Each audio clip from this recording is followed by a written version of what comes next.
मुरादाबाद की जनता आपका समर्थन करती है, आपको मेयर बनाती है, तो जनता किस दृष्टिकोण से देखे कि आप सबसे पहले आपकी जो प्राथमिकताएं हैं वो क्या होने वाली है? पूरे मुरादाबाद को खोद रखा है, उसको उनकी गली मोहल्लों को, उनकी सड़कों को वो बराबर इकसार करके सुंदर सड़कें बनाने का काम करेंगे। जो हाउस टैक्स लग रहा है उसको हाफ करेंगे और वाटर टैक्स जो है उसको ख़त्म करेंगे और दूसरी जो गंदगी है उस गंदगी को ख़त्म करके नगर निगम को साफ करेंगे। पिछले 15 साल से भारतीय जनता पार्टी का मेयर है, पिछले 10 साल से केंद्र में सरकार है, पिछले 5-7 साल से प्रदेश में सरकार है, तो सारा का सारा दायित्व इन पे है। वोटर समझ चुका है अब इनको अभी स्थानीय निकाय के चुनाव में और उसके बाद में अब देखिएगा जब पार्लियामेंट का चुनाव हो रहा है इनको मुंह तोड़ जवाब मिलेगा।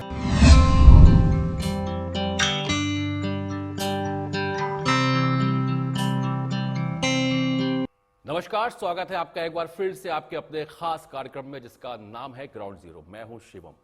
आपको पता है कि एक तरफ निकाय चुनाव का बिगुल बज चुका है और सभी राजनीतिक दलों के प्रत्याशी और नेता चुनावी मैदान में आ चुके हैं। आज हमारे साथ मौजूद हैं मुरादाबाद से बहुजन समाज पार्टी के मेयर पद के प्रत्याशी मोहम्मद यामीन मलिक साहब। बहुत बहुत स्वागत है साहब आपका हमारे कार्यक्रम में। और सबसे पहला सवाल, किन मुद्दों को लेकर के आप चुनावी मैदान में हैं और विजन क्या है आपका?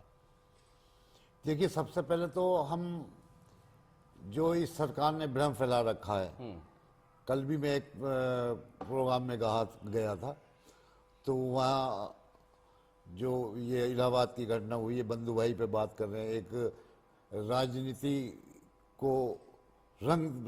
रंग देने की कोशिश की जा रही है, जबकि वो मैटर अलग है, चुनाव अलग है जी। उसको रंग नहीं देना चाहिए। उन सब बातों को ध्यान में रखते हुए हम एक शेड्यूल कास्ट, बैकवर्ड, अति पिछड़ा और मजलूमों की लड़ाई लड़कर सबको एक करके हम अपना चुनाव लड़ने की बात कर रहे हैं। मेन मुद्दा हमारा है वाटर से, जो हाउस टैक्स लग रहा है उसको हाफ करेंगे और वाटर टैक्स जो है उसको ख़त्म करेंगे और दूसरे जो गंदगी है उस गंदगी को ख़त्म करके नगर निगम को साफ करेंगे। बिल्कुल। बात अगर यूपी के चुनाव की जब भी आती है, खास तौर से देखा जाता है वो चुनाव चाहे छोटा हो या बड़ा हो, यहां पर चुनावी मुद्दे अधिकतर ये देखा गया है कि जाति, धर्म और हिंदू मुस्लिम के हिसाब से होता है, जबकि विकास के आधार पे चुनाव होने चाहिए। आपका क्या मानना है और इसको कहां तक आप सही या गलत मानते हैं? हमारी पार्टी की राष्ट्रीय अध्यक्ष बहन कुमारी मायावती यही चाहती हैं कि ये हिंदू मुस्लिम का रंग खत्म हो और आपस में भाईचारा पैदा करके चुनाव करे जाएं और हमें विकास की बात करनी चाहिए, ना कि कॉम्युनल बात हमें करनी चाहिए। उसी मुद्दे को लेकर युवाओं पे खास तौर से फर्क पड़ता है, आप मानते हैं इस बात को? हाँ, युवाओं में फर्क है इस बात का। तो ये इसके लिए सकारात्मक पहल किस पार्टी की तरफ से कौन मतलब? अभी सबसे पहले तो बहुजन समाज पार्टी इसको सकारात्मक रूप से लेकर चल रही है और उम्मीद है कि ऐसा कुछ उम्मीद क्या, हम गर्व से कह सकते हैं कि हम इस काम को करने में सक्सेस रहेंगे। मलिक साहब, मुरादाबाद की अगर खासतौर पर बात की जाए और मेयर पद के प्रत्याशी की अगर बात की जाए तो भारतीय जनता पार्टी का वर्चस्व है जो देखा जा रहा है कि वो लगातार सीट उनके पास में ही आती है। आप अपनी टक्कर बीजेपी से या किसी और से? देखिए, जो समीकरण हमारा चुनाव में है शेड्यूल कास्ट वोट को लेके, हमारी अपनी बिरादरी और मुस्लिम बहुल्य क्षेत्र होने के नाते मैं इसमें बीजेपी से भी टक्कर नहीं मानता। अच्छा जी। इसमें हमारी कौम को सूझबूझ से काम लेना है और ये देखना है कि कहाँ हमारी गिनती 50,000 वोटों से शुरू होगी जो हम लेके चलेंगे, उसमें हमें अपना वोट प्लस करना है, जो मुस्लिम का वोट है वो उसमें प्लस करना है और उसमें हम फाइट में हमारे सामने कोई टिक नहीं पाएगा। ये हमारी कौम को सोचने की बात। बिल्कुल, लेकिन मुस्लिम प्रत्याशी तो ज्यादा संख्या में है। देखिए, मुस्लिम प्रत्याशी ज्यादा संख्या में है, लेकिन हर प्रत्याशी का वो जनाधार नहीं है। आज का वोटर जागरूक है और वो जानता है, समझदार है कि किसके साथ जाने में हमारे हित सुरक्षित है। मैं अभी कुछ दिन पहले जब बुद्ध बाजार का अतिक्रमण जब हटाया जा रहा था तो उस दौरान मैं ग्राउंड जीरो पे गया था, तो मैंने यहाँ पर जब जाकर के जो तह पे जब चीज़ें समझी और देखा तो जो वहाँ के जो लोकल के जो लोग रहने वाले हैं, जो दुकानदार हैं या जो जिनका बाबा परदादा के ज़माने से जिनके खोखे की दुकान है, वो सब बहुत नाराज़ थे शासन और प्रशासन से। और शासन प्रशासन से जब बात की तो उनका कहना यह है कि भाई जब कोई परिवर्तन होता है, जब कोई बदलाव होता है तो थोड़ा बहुत तो संकट और कष्ट झेलने पड़ते हैं। आप कैसे देखते हैं? देखिए, परिवर्तन होता है और जैसे जैसे हमारे देश की आबादी बढ़ रही है, जैसे कल आज आपने देखा होगा आज हम दुनिया की सबसे फर्स्ट पॉपुलर देश की सीढ़ी पर बन गए हैं। चीन को भी हाँ, पीछे कर चीन को हमने पीछे कर दिया, तो उस संख्या में हमें सुविधाओं की जरूरत पड़ती है, लेकिन सुविधाएं देने का भी एक तरीका होता है। उसमें आप नोटिस जारी कीजिए, उनको टाइम दीजिए, वो अपना सामान शिफ्ट करेंगे। ये थोड़ी एक आप जाइए और ले जाकर वहां पे जेसीबी और बुलडोजर खड़ा कर दीजिए और सब उसकी दुकान भी तोड़ दीजिए, उसका सामान भी तोड़ दीजिए।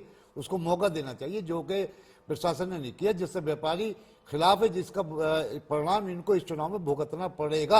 आप स्वयं आजकल भारतीय जनता पार्टी को आप स्वयं गए थे, आपने लोगों से वहां पे मुलाकात या बातचीत करी, आपने क्या महसूस किया? हमने महसूस किया उनके साथ अत्याचार हुआ है, वो नहीं होना चाहिए था, उनको मौका देना चाहिए था और वो अपनी दुकान शिफ्ट खाली करते और शिफ्ट करने का उनको नोटिस देना चाहिए। बिल्कुल।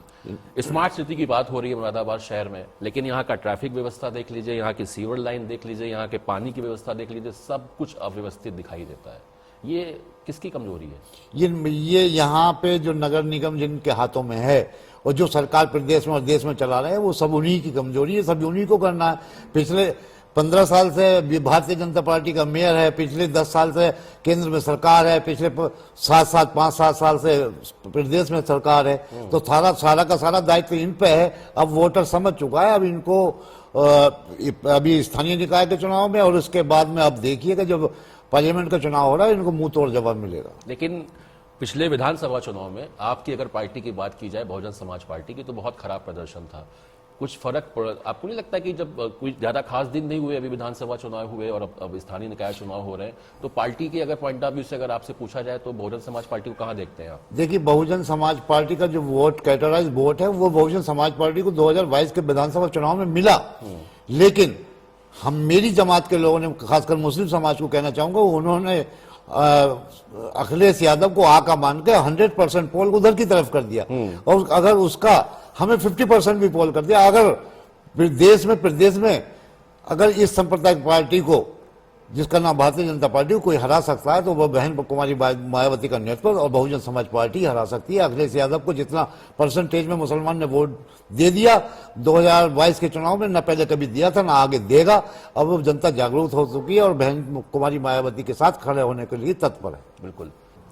क्या लगता है मलिक साहब आपको कि अगर इस बार मुरादाबाद की जनता आपका समर्थन करती है, आपको मेयर बनाती है, तो जनता किस दृष्टिकोण से देखे कि आप सबसे पहले आपकी जो प्राथमिकताएं वो क्या होने वाली है? सबसे पहले अगर जनता और ऊपर वाले कर्म से हम अगर चुन के आते हैं, तो सबसे पहले जो इन्होंने खुदाई सड़क पूरे मुरादाबाद को खोद रखा है, उसको, उनकी गली मोहल्लों को, उनकी सड़कों को वो बराबर इकसार करके सुंदर सड़कें बनाने का काम करेंगे।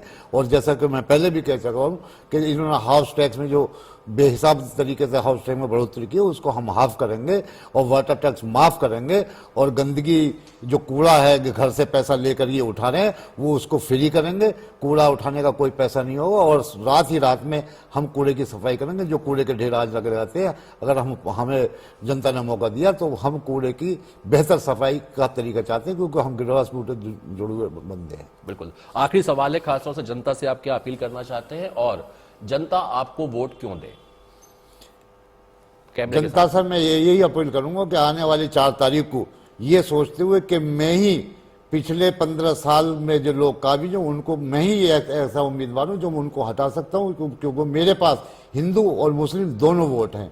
और तो ज्यादा से ज्यादा संख्या में मुझे वोट किया जाए और मुझे वोट देने की वजह यह है कि मैं एसी में बैठा हुआ कैंडिडेट नहीं, जमीन से जुड़ा हुआ, सड़क से जुड़ा हुआ कैंडिडेट हूं। मैं गरीब की परेशानी, मध्य वर्ग की परेशानी, बासिंदा जो मुसलमान है, उन मुसलमानों की परेशानी मैं जानता हूं, उनको सबसे पहले उसी पर काम किया जाएगा। बिल्कुल। बहुत बहुत धन्यवाद, आपने हमको अपना कीमती समय दिया था। तो आप थे मोहम्मद यामीन मलिक साहब, जो बता रहे थे कि अगर जनता ने उनको मौका दिया तो वो हाउस टैक्स और पानी की जो समस्या है, सड़कों की जो समस्या है, सीवर की जो समस्या है, वो उनकी प्राथमिकता होने वाली है। फिलहाल ये तो आने वाला वक्त बताएगा कि किसकी जीत और किसकी हार होगी। फिर मुलाकात होगी किसी नए शख्स के साथ, तब तक के लिए नमस्कार।